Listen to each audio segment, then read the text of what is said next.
Hi, everybody. Thank you so much for being here. My name is Stefan Holt. I'm the evening anchor at NBC Chicago, WMAQ TV. First of all, just to be in this room of so many people in public policy and journalism and philanthropy, it's really an honor and a delight to be here in this room with you and to share in this moment.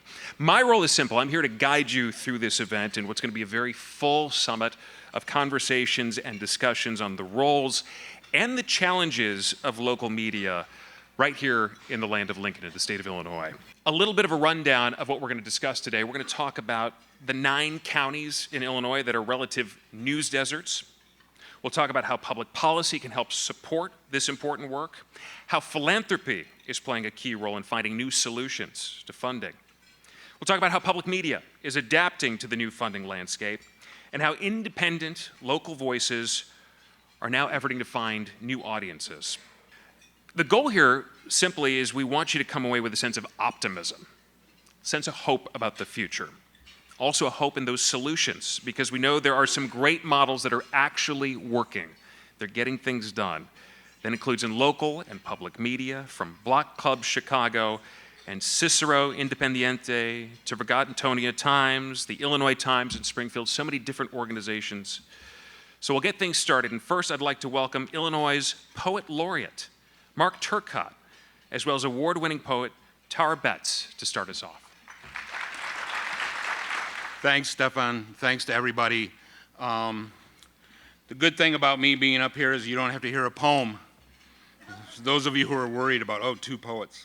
Okay. I did want to ask if I could, just as a favor, we could put forks down until I'm done, because I'm going to be invoking ancestors a little bit, so if you wouldn't mind doing that for me, I'd appreciate it. So let me start. I'd like to thank everyone for inviting me here today, for offering me the opportunity to welcome all of you and to make note of the good and important work you all are doing, not only here today in these next few hours, but in each day that we all serve and defend our troubled nation and its often troubled streets by bearing witness, by shedding light upon what we all call the news. Congratulations to all of you, and I mean that. This is a land acknowledgement that's being specific to this moment. Congratulations to you and to the governor for being so wholly present in these days and this year when we are marking the 250th anniversary of the signing of the Declaration of Independence. Might we also call these moments of declaration of freedom, and freedom to witness and report, and freedom to speak. I'm honored to be here today as a member of the Turtle Mountain Band of Anishinaabe people to remind us all that the defense of these lands, the spirit of independence and freedom, the freedom to witness, to report, and to speak has been going on much longer than those 250 years. I believe, I declare, that how you all speak, how you witness, how you do your work is a means to acknowledge those who have come before us, those whose voices first sounded upon this land, whose voices first rose, rang out of this earth, shaped the earth where this city now stands, whose voices chanted and sang into being, made sacred the foundations of where this very room now stands, whose voices calmed and roiled the great water, the cradle of this land, the Ojibwe, Potawatomi, and Odawa, the Miami, Menominee, and Ho-Chunk, and countless other tribal nations who lived here, who passed here, paused, remained, moved on, were removed from here, and returned, and yet return again and again, and come and go, all leaving their thunderous murmurs, their witness upon this land and this lapping water. And so I will leave you with this. An elder recently reminded me, it is spring. Dashkigwadin, there is a crack in the ice. Thank you.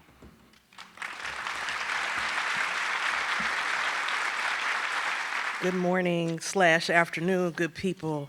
I grew up in Kankakee, Illinois. There is no place I love more than this state.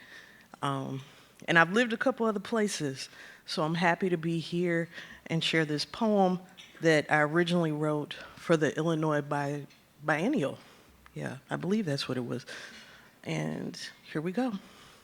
Robust fields of corn unrolled on plains cradled by rivers and lakes. This land revered by tribes named Menominee, Fox Loop, Algonquian, Ojibwe, Illiniwek, and Sioux.